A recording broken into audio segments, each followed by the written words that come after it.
Assalamualaikum warahmatullahi wabarakatuh. Halo rekan-rekan CPDS, selamat datang di CPDS Talk series ke-9. Merupakan sebuah ruang diskusi yang menghadirkan wawasan, riset, dan gagasan terbaru seputar kebijakan pembangunan serta isu-isu sosial dan ekonomi. Podcast ini dipersembahkan oleh Center of Policy and Development Studies CPDS Indonesia. Mungkin buat teman-teman yang belum pernah tahu atau belum pernah mendengar dan baru nemuin channel ini, jadi CPDS itu merupakan suatu lembaga riset dan publikasi yang dimana kita mempunyai komitmen menjadi mitra bagi akademisi, peneliti, maupun praktisi dalam menghasilkan karya-karya yang bermanfaat. Dan pada series ke-9 kali ini, kami hadir dalam format podcast supaya rekan-rekan CPDS bisa mendengarkan dimanapun dan kapanpun melalui YouTube channel CPDS Indonesia. Bersama saya, Francisca, sebagai moderator, akan menemani rekan-rekan pada series kali ini yang akan membahas topik terkait Indonesia lumbung pangan dunia, peran sektor agrikultur, dan perlindungan plasma nutma. Sebelum kita masuk ke pembahasan dan narasumber, teman-teman tahu nggak ya kalau Indonesia itu mempunyai visi sebagai lumbung pangan dunia seperti yang disampaikan oleh Bapak Presiden Prabowo beberapa waktu lalu dalam sidang PBB. Mungkin kalau teman-teman belum tahu bisa lihat video yang satu ini. Sebelumnya, Presiden Prabowo Subianto menegaskan komitmen Indonesia dalam menghadapi krisis global dalam saat berpidato dalam sidang Majelis Umum ke-80 Perserikatan Bangsa-Bangsa di General Assembly Hall PBB New York, Amerika Serikat, Selasa waktu setempat. Prabowo menyatakan bahwa pertumbuhan populasi di dunia telah memberi tekanan besar terhadap bumi. Hal ini memicu berbagai krisis meliputi pangan, iklim, hingga energi yang kini menghantui banyak negara. Untuk menjawab tantangan tersebut, Prabowo Subianto menekankan bahwa Indonesia telah mengimplementasikan kebijakan dalam negeri yang strategis yang berorientasi terhadap kemakmuran dan keamanan rakyatnya, tetapi juga membuka untuk membantu negara lain. Dalam paparannya, Prabowo mengungkapkan bahwa Indonesia berhasil mencatat produksi beras dan cadangan gabah tertinggi sepanjang sejarah tahun 2025. Dirinya menilai capaian tersebut telah membawa Indonesia pada posisi swasembada beras sekaligus mulai mengekspor ke sejumlah negara. Saat ini Indonesia juga tengah membangun rantai pasok pangan yang tangguh, memperkuat produktivitas petani dan berinvestasi dalam pertanian cerdas iklim. Upaya tersebut diharapkan menjadi Indonesia sebagai lumbung pangan dunia dalam beberapa tahun ke depan. The world's population is growing. Our planet is under strain. Food, energy, and water insecurity haunt many nations. We choose to answer these challenges directly at home and to help abroad wherever we can. This year, Indonesia recorded the highest rice production and grain reserves in our history. We are now self-sufficient in rice, and we are starting now to export rice to other nations in need, including providing rice for Palestine. We are building resilient food supply chains, strengthening farmer productivity, investing in climate-smart agriculture to ensure food security for our children and dan tentunya pada hari ini saya nggak sendirian. Kami sudah menghadirkan narasumber kami yang sudah expert di bidangnya, yaitu saudari Gita Zulfi Ramadhani SPT MPT yang merupakan salah satu tenaga ahli di CPDS. Halo Mbak Gita, gimana kabarnya hari ini? Baik, alhamdulillah. Alhamdulillah ya Mbak. Mbak Gita di CPDS itu sudah berapa tahun Mbak? Dan perannya di CPDS sendiri itu seperti apa? Kalau di CPDS sendiri itu kurang lebih udah 4 tahunan ya Mbak ya. 4 tahunan. Dan kebetulan saya itu sebagai di departemen risetnya. Jadi memang peneliti di departemen risetnya. Lama juga ya Mbak ya ternyata. Lama. Dan pastinya Mbak Gita punya nih banyak cerita, pengalaman atau ilmu-ilmu yang bisa nanti kita bagikan ke teman-teman yang sedang menonton podcast kali ini. Oke, jadi kalau misalnya tadi ini kan terkait dengan lumbung pangan dunia gitu ya. Ini memang hangat sekali di telinga kita. Bapak Prabowo waktu itu menyampaikan self-sufficient, bilang gitu. self sufficient sendiri itu kita di ranah apa sih? Kalau misalnya kita bilang Indonesia sebagai lumbung pangan dunia, pangan begitu kan ya. Pangan sendiri pasti pikirannya langsung ke sektor pertanian, ya betul. Nah jadi kalau di pertanian sendiri itu sebenarnya tidak hanya padi, kemudian jagung, terus habis gitu ada kedelai, nggak hanya itu aja. Itu dari sisi nabati. Di satu sisi itu ada sisi hewani seperti itu. Jadi memang ada yang namanya protein hewani, ada yang namanya protein nabati, ada lemak hewani, ada lemak nabati, ada banyak begitulah ya. Nah, ini mengacu dari Undang-Undang Nomor 18 Tahun 2012 terkait dengan pangan. Jadi pangan sendiri itu bisa mencakup segala hal yang menjadi sumber makanan gitu ya, yang digunakan untuk hajat hidup orang banyak gitu. Nah, tapi kalau misalnya kita berbicara dengan pangan, ini sebenarnya sangat banyak tantangannya seperti itu ya. Tantangannya banyak banget dari hulu sampai hilir. Nah, salah satunya kalau misalnya kita berbicara tentang pangan, ini saya meng-highlight terkait dengan susu begitu ya. Kenapa susu? Karena susu ini bisa dikonsumsi semua usia, walaupun padi juga dikonsumsi semua usia begitu ya. Tapi susu sendiri ini punya julukan namanya most complete food. Kenapa kok bisa disebut most complete food? Itu karena lemaknya ada, proteinnya ada, mineralnya ada, karbohidratnya ada, jadi semua ada di susu itu. Makanya kalau misalnya Mbak Siska inget 4 sehat 5 sempurna, ya 5 sempurna itu kan susu ya? Ya. Nah susu sendiri tuh kayak gitu, tapi susu ini bisa dibilang tantangannya banyak, begitu Mbak. Kalau misalnya kita mengacu dari visi misi Indonesia gitu ya, kita akan swasembada pangan seperti itu. Jadi Mbak Siska sebelumnya udah ini belum bedanya ketahanan pangan, swasembada pangan, lalu kemudian ada ketahanan pangan. Itu bedanya apa kira-kira? Dari tujuannya. Ya dari tujuannya ya. Kalau ketahanan pangan itu biasanya kita sudah ya udah yang penting kita di hari-hari berikutnya ini ada. Hari berikutnya ini ada. Jadi di beberapa tahun kemudian itu kita masih ada stok pangan, itu ketahanan pangan.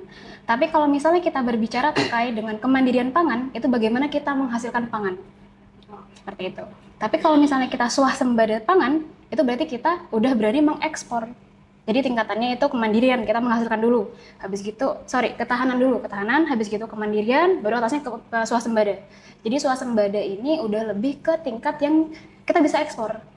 Dari swasembada ini, Prabowo menyatakan kita bisa menjadi lumbung pangan. Apalagi Indonesia ini kan negaranya sangat mendukung gitu ya, mempunyai potensi yang gede gitu ya. Tapi dari potensi yang gede itu datang juga tantangan yang besar. Nah, di sini kalau misalnya kita berbicara terkait dengan realita, produksi susu di Indonesia itu masih jauh dari kata cukup. Jadi permintaan masyarakatnya bagaimana, lalu kemudian produksi dari peternak bagaimana. Nah, di sini ntar akan ada peran dari masing-masing stakeholder. Dari pemerintah ada, lalu kemudian dari sektor industri ada, lalu kemudian dari sektor swasta ada, lalu kemudian juga dari sektor akademisi. Itu masuk nanti. Nah, ini tantangannya di sini nih. Kebijakan apa yang diberikan oleh pemerintah agar produksi kita itu sustain, lalu keberlanjutan seperti itu. Menariknya, yang paling banyak kita impor itu kan susu gitu ya Mbak ya. Iya. Nah, susu di sini kalau misalnya di bayangan Mbak Siska, impornya dalam bentuk segar atau bagaimana? Apa sapinya yang datengin gitu? Udah dalam bentuk real susunya. Real susu iya. begitu ya. Iya, itu memang benar, tapi kalau dalam kita pelajari lebih lanjut itu diimpornya dalam bentuk bubuk. Oh, bubuk. Nah, jadi kalau misalnya teman-teman ngelihat ke Indomaret atau kemana gitu, itu bisa dilihat di komposisinya, itu susu skimnya berapa, susu segarnya berapa. Itu kan rata-rata susu skim. Jadi susu skim itu yang lemaknya udah dikurangin.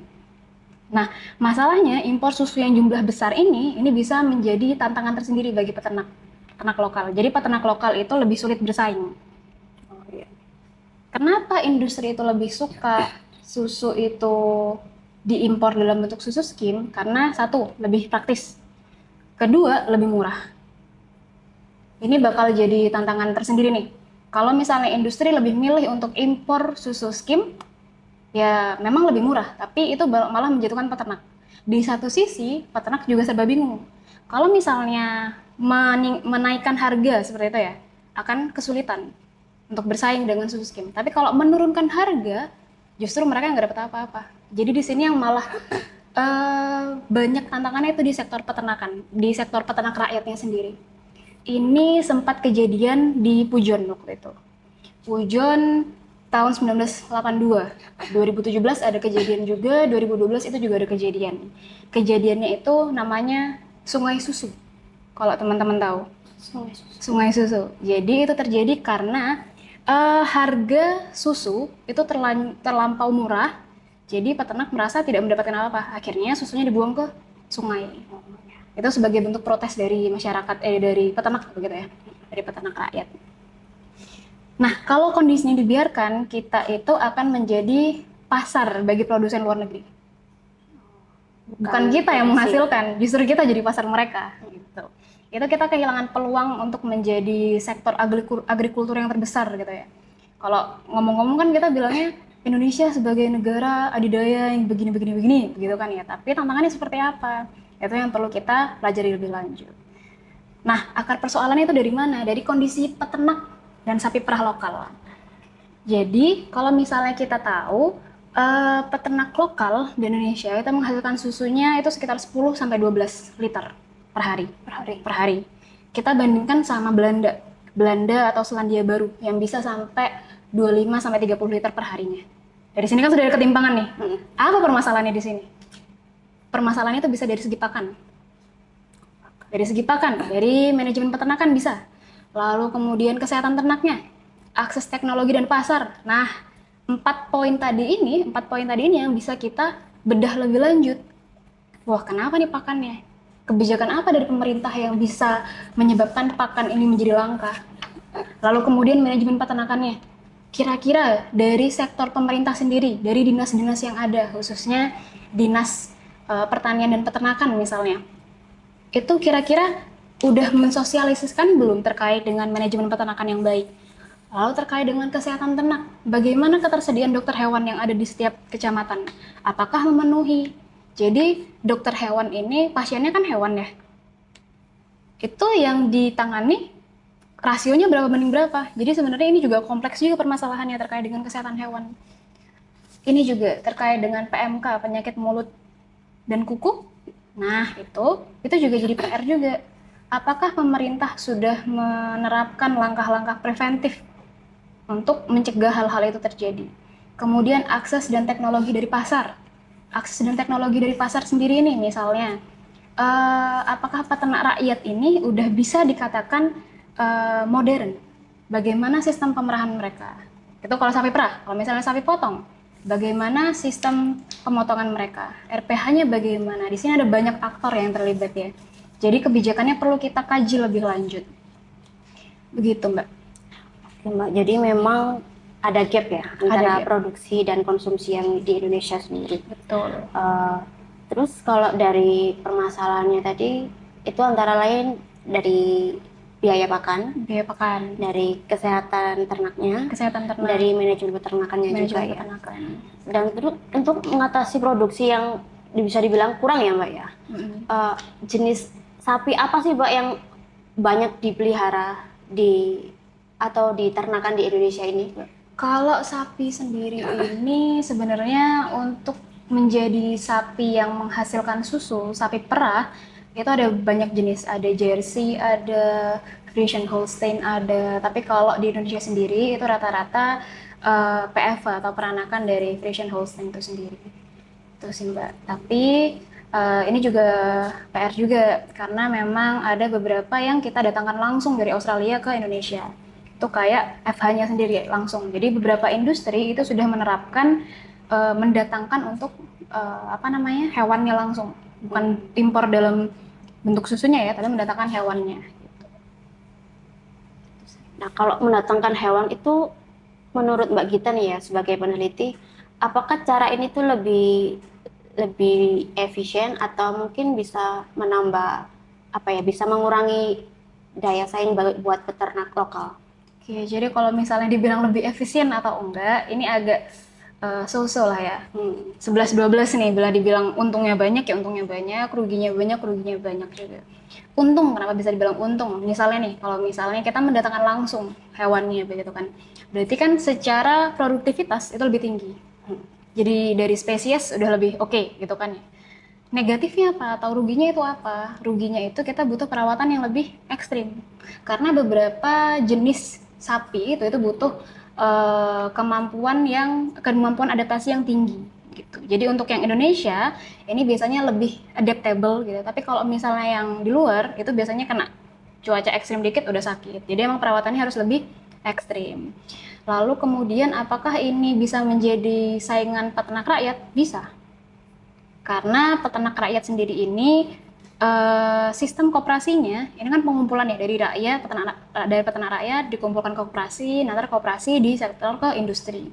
Ada juga peternak rakyat yang udah punya banyak sapi, sekitar 10 atau 20 itu udah langsung didatengin nih sama industri-industri susu yang ada, langsung diambil. Tapi itu kan tidak menjamin semua rakyat bisa kayak gitu ya. Tidak semua peternak rakyat bisa kayak gitu. Karena sekali lagi sapi itu butuh modal yang besar. Jadi kalau misalnya dibilang efektif atau tidak efektif, kalau saya pribadi, saya bilangnya kurang efektif. Karena Indonesia sendiri butuh menjaga plasma nutfah yang ada. Gitu. Oke. Kan tadi Mbak Gita bilang ya kalau kita mendatangkan sapi dari luar itu membutuhkan treatment yang lebih eksklusif lah ya. Nah Mbak, sebelum kita mendatangkan sapi itu, apakah dari peternak kita sendiri itu bisa sebelumnya mendapatkan edukasi terlebih dahulu atau pelatihan atau hal-hal semacam itu untuk bisa melakukan secara langsung saat sapi itu sudah datang gitu? Jadi sebenarnya untuk pelatihan gitu ya, sosialisasi itu sudah dilakukan. Tapi ini perannya dari pemerintah nih biasanya, dari pemerintah provinsi, pemerintah daerah, ataupun pemerintah pusat itu juga melakukan sosialisasi gitu. Tapi apakah sosialisasi ini berkelanjutan? Ini yang menjadi tanda tanya. Apakah ini berkelanjutan? Lalu kemudian apakah pemerintah hanya oh ya udah yang penting kita sosialisasi udah selesai kita mencapai target aja udah kayak gitu kan kayak gitu ya. Untuk mencapai kuantitas dan kualitas yang baik itu butuh step by step. Jadi emang butuh keberlanjutan yang lebih sering kita laksanakan gitu. Mbak Gita kan tadi sempat menyinggung tentang plasma nutfah ya Mbak. Yang ingin aku tanyain itu sebenarnya seberapa besar sih peran si plasma nutfah itu sendiri untuk menjaga, mendukung ketahanan pangan kita itu Mbak? Sangat besar. Jadi plasma nutfah itu sangat besar sekali. Jadi kalau misalnya kita berbicara terkait dengan plasma nutfah gitu ya, ini kan sebenarnya terkait dengan kekayaan genetik Indonesia. Indonesia ini bisa saya katakan sangat kaya akan varietas gitu ya, spesiesnya banyak sekali. Dari sektor pertanian maupun peternakan, perikanan, kehutanan, semuanya itu banyak banget varietas yang ada di Indonesia. Memang itu salah satu keuntungan kita tinggal di negara yang tropis begitu ya. Tapi kira-kira perannya untuk mencapai ketahanan pangan itu apa? Nah ini ada kaitannya ntar sama Badan Riset dan Inovasi Nasional atau BRIN gitu ya. Di BRIN sendiri ini kita bisa meneliti lebih lanjut nih. Kira-kira plasma nutfah ini apakah layak untuk kita kembangkan untuk memenuhi kebutuhan pasar? Kayak begitu. Lalu kemudian apakah genetik-genetik ini bisa diberdayakan seperti itu. Apakah genetik-genetik ini kemudian bisa diternakkan? Jadi kalau misalnya pertanyaannya adalah apakah plasma nutfah ini memiliki peran yang penting? Sangat penting sekali seperti itu. Jadi memang ini tugasnya kita ya selaku akademisi, selaku praktisi juga dan selaku tenaga peneliti begitu ya, tenaga ahli juga itu terkait dengan bagaimana upaya kita itu untuk menjaga plasma nutfah yang ada. Ibaratnya nih kalau teman-teman bisa bayangin kita itu harus menjaga harta kita sendiri, tapi di satu sisi kita harus meningkatkan harta yang kita punya begitu. Ini mungkin kalau misalnya kita bahas investasi masuknya ke situ ya. Jadi gimana caranya kita mengembangkan tapi tetap kita ada keuntungan. Jadi plasma nutfah itu kurang lebih seperti itu, cuma dari aspek genetik. Jadi bukan cuma soal produksi aja ya yang kita concernkan ya, tapi juga dari gimana cara kita menjaga dan melindungi aset-aset yang kita punya itu. Terus Mbak, kan tadi udah banyak kan tantangan-tantangan, terus pihak-pihak yang terlibat itu. Menurut Mbak Gita melihat kondisi seperti itu, apakah sektor pertanian ini bisa mendukung kita untuk mewujudkan misi sebagai lumbung pangan dunia? Ini tantangannya banyak nih. Kalau misalnya kita mengacu dari swasembada ya, target swasembada pangan yang ada di Indonesia sendiri, di 2026 ini mungkin ada peninjauan kembali. Kalau misalnya teman-teman ada info lebih lanjut, nggak apa ntar kita diskusi aja atau kita diskusikan lebih lanjut. Ini di tahun 2026 sendiri ini targetnya swasembada beras, jagung, itu dari sektor pertanian. Dari sektor peternakannya itu ada telur, ada ayam juga. Lalu kemudian di tahun 2027 itu gula. Lanjut gula sampai di 2029 itu udah pengembangan ekspornya bagaimana. Di 2029 sendiri ini itu ada swasembada susu. Di 2028 sebelumnya itu terkait dengan daging sapi. Tapi pertanyaannya nih, ini sekarang udah 2025. Menuju ke 2029 dan 2028 atau 2026 yang terdekat, apakah pemerintah sudah menyiapkan upaya-upaya ini? Misalnya nih, swasembada beras. Apa yang sudah dilakukan pemerintah terkait swasembada beras yang ada? Sementara kita tahu juga nih, gara-gara iklim atau bagaimana itu kan banyak yang gagal panen, ya kan ya, itu yang pertama. Yang kedua, kalau misalnya kita mengacu dari data Jawa Timur, itu bisa dicek di datanya DPRD atau misalnya di Kementerian Agraria atau di BPN juga bisa. Jadi di Jawa Timur itu ada sekitar 1,2 juta hektar lahan pertanian ya. Tapi 1,2 juta hektar lahan pertanian ini ada yang lahan produktif sama ada yang tidak lahan produktif atau tidak produktif begitu ya. Dikatakan lahan produktif itu bisa 2 sampai 3 kali panen dalam setahun. Berarti itu mengacu ke yang beras, kayak gitu ya. Beras kan bisa 3 kali panen setahun tuh. Terus kalau misalnya tidak produktif itu biasanya yang sekali panen, biasanya musiman kayak gitu. Nah, dari sini ini berapa persen yang produktif, berapa persen yang tidak produktif dari lahan itu sendiri. Begitu Mbak. Jadi tadi pertanyaannya terkait dengan gimana dengan keadaan yang sekarang itu kita bisa berkontribusi. Sektor peternakan itu bisa memberikan kontribusi untuk mendukung visi Indonesia menjadi lumbung pangan dunia. Oke, menjadi lumbung pangan dunia. Berarti semua aspek ya ini ya, semua aspek ya. Itu saya punya beberapa hal yang harus dilakukan misalnya ya. Itu terkait dengan yang pertama transformasi kebijakan. Jadi kalau misalnya transformasi kebijakan selama ini kan industri-industri dudi ini itu biasanya importnya langsung gitu kan ya, langsung ya udah ada kerjasama sama pihak asing, ya udah kita langsung impor aja gitu. Itu dari import dependent menjadi production driven. Jadi emang ada beberapa industri yang harus kita bahasanya ya, kalau bahasa Jawanya kita gembleng lah. Kita push gitu. Kita push buat ya udah biar dia itu bisa memproduksi sendiri. Ada nih kan sudah, kalau misalnya teman-teman tahu, saya tidak menyebut merek ya, tapi emang ada kan beberapa perusahaan yang punya produksi sendiri ya. Nah, itu sebenarnya udah bagus. Jadi ya itu kita bisa meningkatkan ekspornya tanpa menekan impor. Sebenarnya kalau misalnya impor itu saya tidak bilang impor itu jelek ya. Emang ada beberapa negara yang harus menjalin kerjasama begitu. Jadi kerjasama untuk impor pangan, ekspor pangan. Jadi emang ada yang nggak bisa dihasilkan Indonesia, jadi Indonesia masuk. Tapi kan kuota untuk impor ini harus kita batasi. Biar tidak terjadi nanti ada hubungannya sama inflasi mungkin ya. Ntar kalau misalnya kita bahas ekonomi, itu ada hubungannya juga. Lalu yang kedua terkait dengan inovasi pemuliaan. Jadi inovasi pemuliaan sendiri ini bagaimana caranya ini menjadi PR bagi rekan-rekan akademisi gitu ya. Pemulihan seperti apa? Pemulihan untuk menghasilkan rekayasa genetik yang bagus gitu. Jadi rekayasa genetiknya bagaimana? Apakah peneliti-peneliti ini sudah melakukan terkait dengan ini misalnya persilangan gen? Itu kan ada tuh, kalau misalnya kita lihat DNA itu kan ada disilangkan, itu hasilnya bagaimana? Salah satu contohnya ini, Mbak tahu ini enggak? Sapi namanya Gatot Kaca. Belum pernah. Jadi di Gatot Kaca sendiri itu persilangan daging, persilangan sapi gitu. Itu menghasilkan daging yang banyak, tapi dia itu bersifatnya adaptif.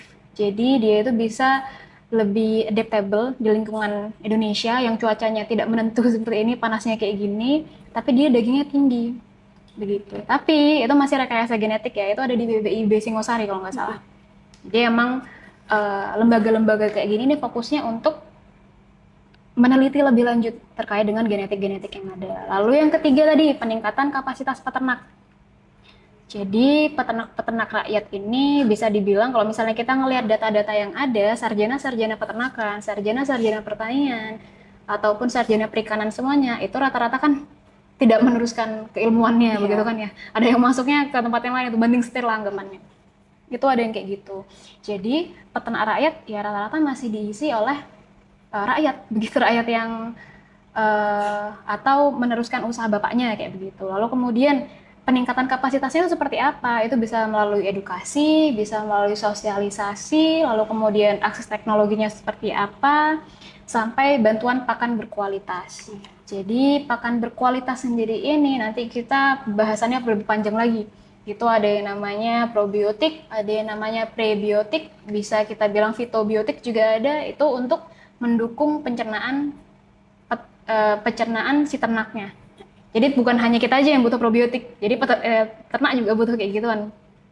Tapi apakah ini didukung kebijakannya oleh pemerintah? Apakah pemerintah apa ya istilahnya ya, mendukung untuk melakukan pembuatan probiotik itu tadi, fitobiotik itu bagaimana, lalu kemudian pakannya bagaimana, peletnya seperti apa, konsentratnya seperti apa, hijauan, apakah pemerintah menyediakan lahan hijauan yang besar atau bagaimana, ini perlu kita kaji lebih dalam, karena memang kalau misalnya kita berbicara terkait dengan lahan penggunaan untuk hijauan pakan ternak, itu hubungannya sama pertanian juga nanti, jadi pertanian yang menyediakan hijauan pakan ternak, hijauan ini dikasihkan ke ternaknya sebagai pakannya, lalu pakannya jadi, susunya diperah, itu nanti diolah sama industri-industri.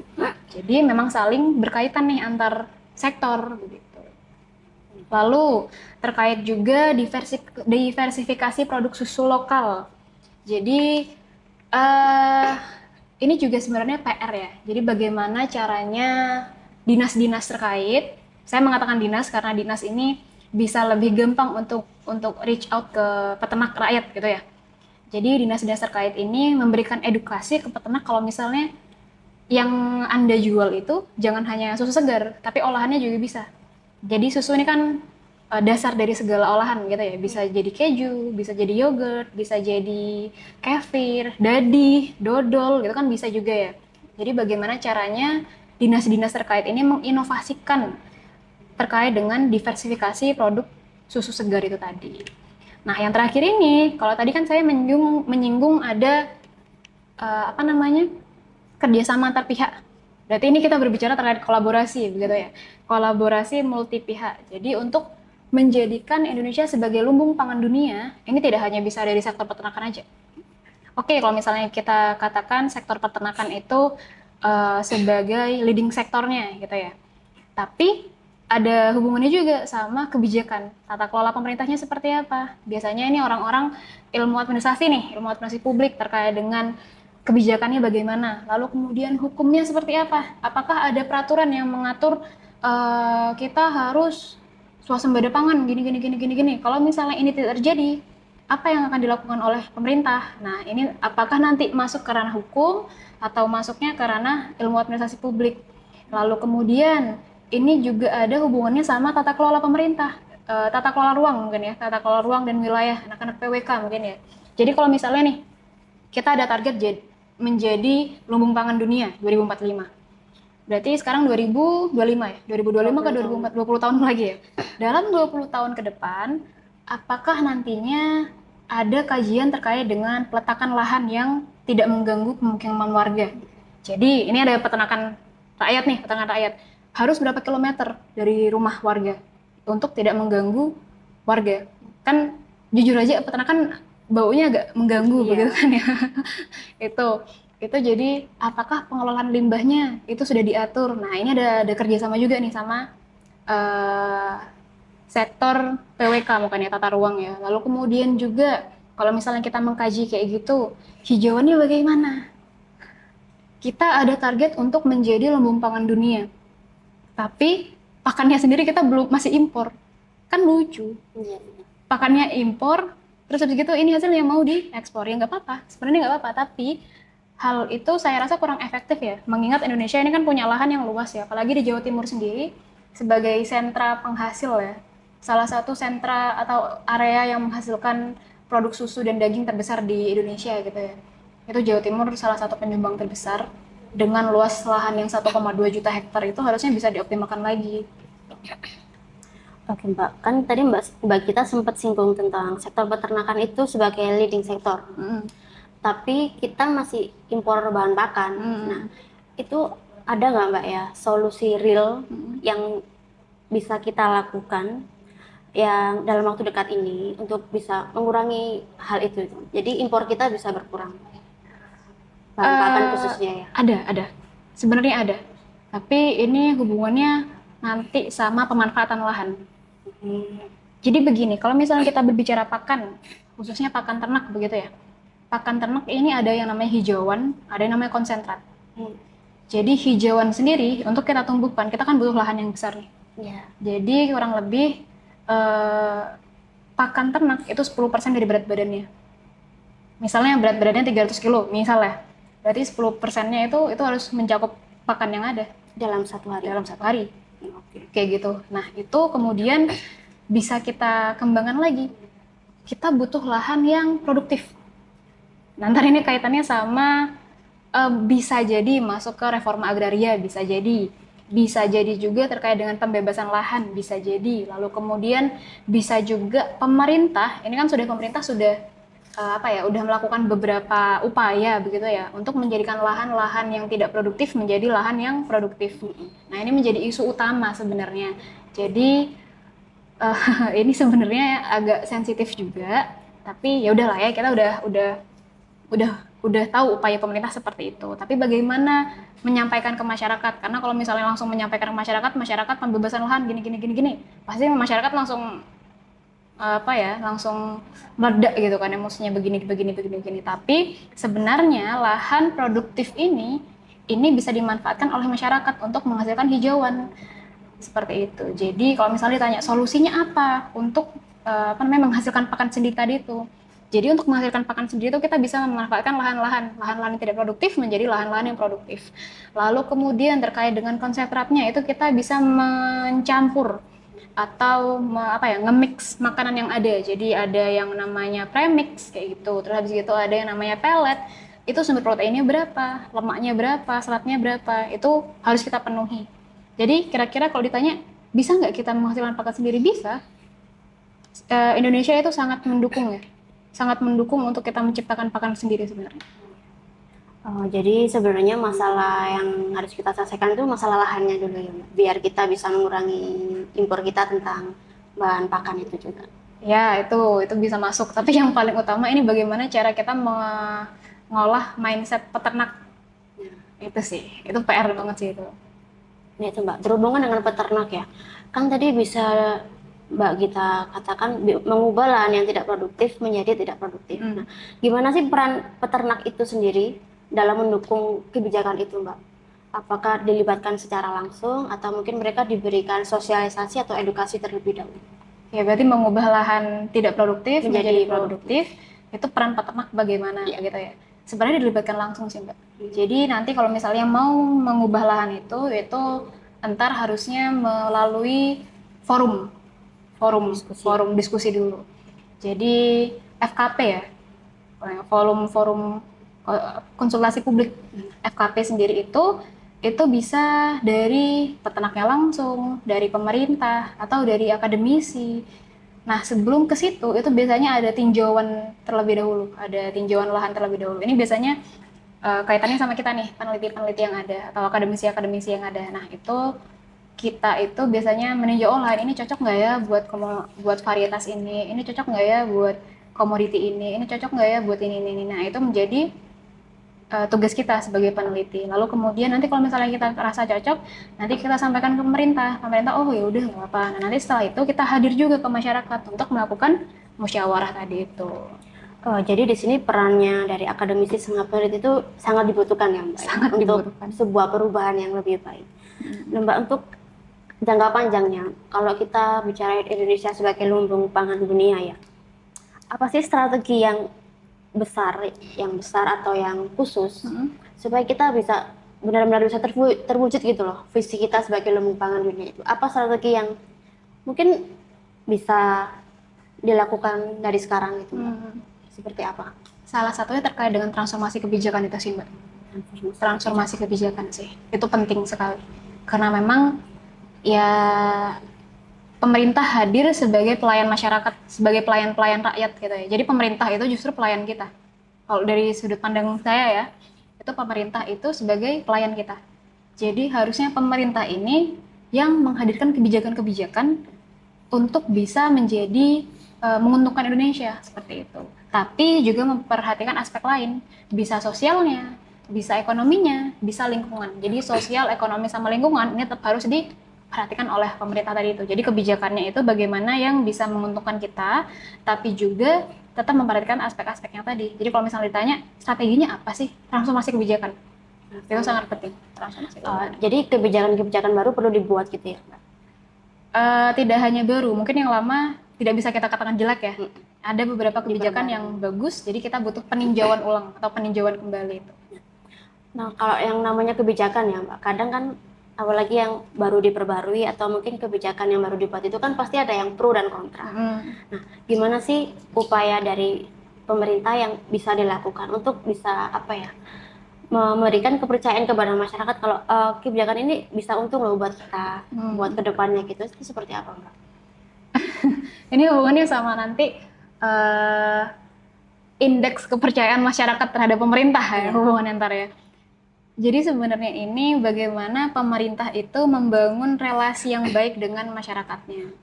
Bagaimana selama ini pemerintah itu ibaratnya apa ya, berkomunikasi dengan masyarakatnya. Kalau komunikasi pemerintahnya udah oke, saya yakin rakyat juga percaya sama pemerintah, begitu kan ya? Nah, itu tapi akan menjadi PR yang besar. Karena ini hubungannya sama kepercayaan, gitu kan ya. Kalau misalnya kita berbicara terkait dengan kepercayaan. Tapi kira-kira apa yang dilakukan pemerintah sejauh ini, saya rasa sudah, walaupun ada beberapa kebijakan-kebijakan yang menurut saya butuh peninjauan ulang, butuh kajian lebih lanjut, tapi beberapa aspek sebenarnya pemerintah-pemerintah ini juga udah mengedepankan rakyatnya. Seperti itu. Walaupun ya tadi itu kata saya, ada beberapa langkah yang butuh dikaji lebih lanjut. Jadi memang ini tugasnya pemerintah ya, Mbak, untuk bisa meyakinkan masyarakat betul. dalam membuat meyakinkan kepercayaan mereka gimana kita bisa membangun komunikasi yang baik. Banyak banget ya, Mbak, insight-nya pada pagi hari Banyak ini, sih, ilmu-ilmunya yang bisa dibagikan kepada teman-teman, mulai dari produksi dan konsumsi susu, tandangan peternak, sampai arah kebijakan-kebijakan yang bisa dibuat ke depannya. Mungkin ada tambahan lagi, Mbak? Dari Sebenarnya ini, kalau misalnya mungkin agak sedikit nambahin tadi ya, Mbak. Iya. Ini terkait dengan kebijakan misalnya itu gitu ya. Ini kan tadi ada peran dari berbagai aktor nih, ada dari pemerintah, lalu kemudian dari sektor swasta, ada dari sektor industri, ada dari rakyatnya langsung, lalu kemudian ada dari akademisi, kayak gitu ya. Nah, ini nantinya akan menjalin kerjasama multi pihak seperti itu, atau kolaborasi lebih lanjut gitu ya. Nah, di sini ini sebenarnya butuh kajian lebih lanjut sebenarnya, Mbak. Jadi kalau misalnya kita mau berbicara terkait dengan lumbung pangan dunia, itu memang harus ada kerjasama dari multidisiplin. Tidak hanya bisa satu sektor aja itu nggak bisa masuk, jalan sendiri gitu nggak bisa. Jadi itu biasanya kita butuh kajian lebih lanjut. Contoh misalnya nih, kalau di CPD sendiri ini kan terkait dengan lembaga riset ya. Jadi lembaga risetnya sendiri kita itu melaksanakan riset kolaborasi. Jadi di riset kolaborasi ini kita meriset lebih dalam terkait dengan permasalahan-permasalahan yang ada di daerah itu sendiri. Jadi contoh nih misal kita ada riset terkait dengan kawasan konservasi di Ranudarungan. Nah di Ranudarungan itu kan terkait dengan ada potensi peternakan di sana, ada potensi peternakan, ada potensi pertanian, lalu kemudian ada potensi pariwisata yang tinggi gitu. Jadi memang di Ranudarungan sendiri ini ada sangat kompleks. Ini kan kawasan konservasi di zona pemanfaatan gitu ya. Kalau misalnya teman-teman bisa ngelihat di websitenya TNBTS, itu banyak tuh kan, ada zona ini, ada zona inti, ada zona tradisional, ada zona pemanfaatan. Nah, si Ranudarungan ini dimanfaatkan sebagai pariwisata. Jadi dekatnya sama Tumpak Sewu. Kalau teman-teman pernah ke Malang terus ke Tumpak Sewu, di Ranudarungan itu ada di situ. Ranudarungan sendiri ini potensinya besar ya, dari segi misalnya katakanlah Dari segi pertanian misalnya, pertanian sendiri itu ada anggrek. Anggreknya banyak varietasnya. Atau dari segi peternakan, di situ pupuk kandang, pupuk kompos itu banyak di situ. Dan yang menjadi komoditasnya juga itu ada dari segi lebah, lebah hutan begitu ya. Tapi lebah hutan ini kan tidak masuk ke sektor peternakan. Kalau lebah madu biasa itu masuk ke sektor peternakan. Jadi ini butuh kajian lebih lanjut nih, bagaimana caranya lebah-lebah ini tadi itu tidak mengganggu pemukiman warga yang ada di sekitar Ranu Darungan. Nah, ini kajiannya kita butuh pemetaan lebih mendalam.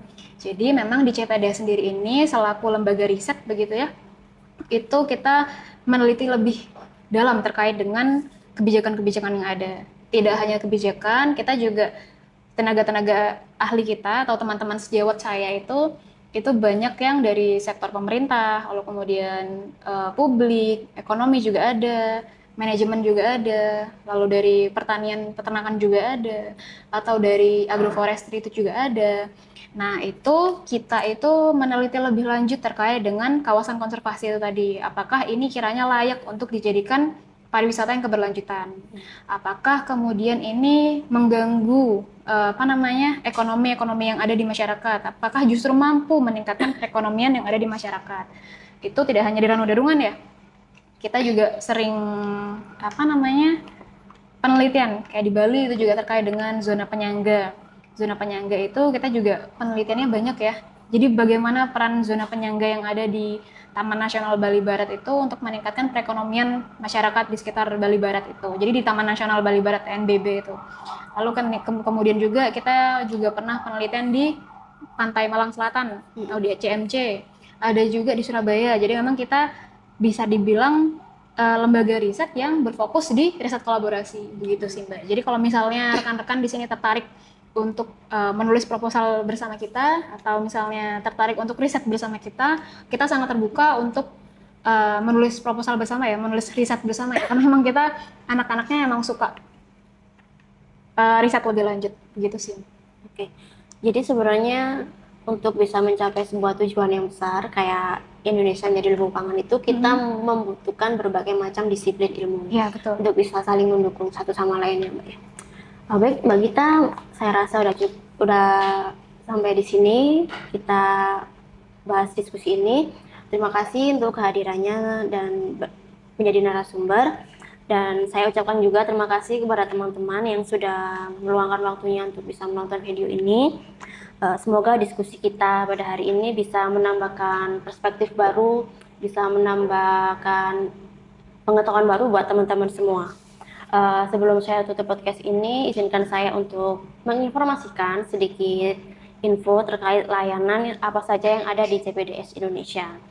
CPDS Indonesia sebagai lembaga riset dan publikasi, kami menyediakan beberapa layanan seperti asistensi jurnal nasional dan internasional, asistensi penulisan artikel jurnal, dan asistensi buku ajar dan referensi.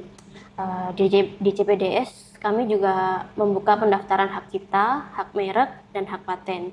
Kami juga menyediakan tenaga ahli untuk analisis olah data, penerbitan buku dan publikasi jurnal, serta masih banyak layanan lainnya.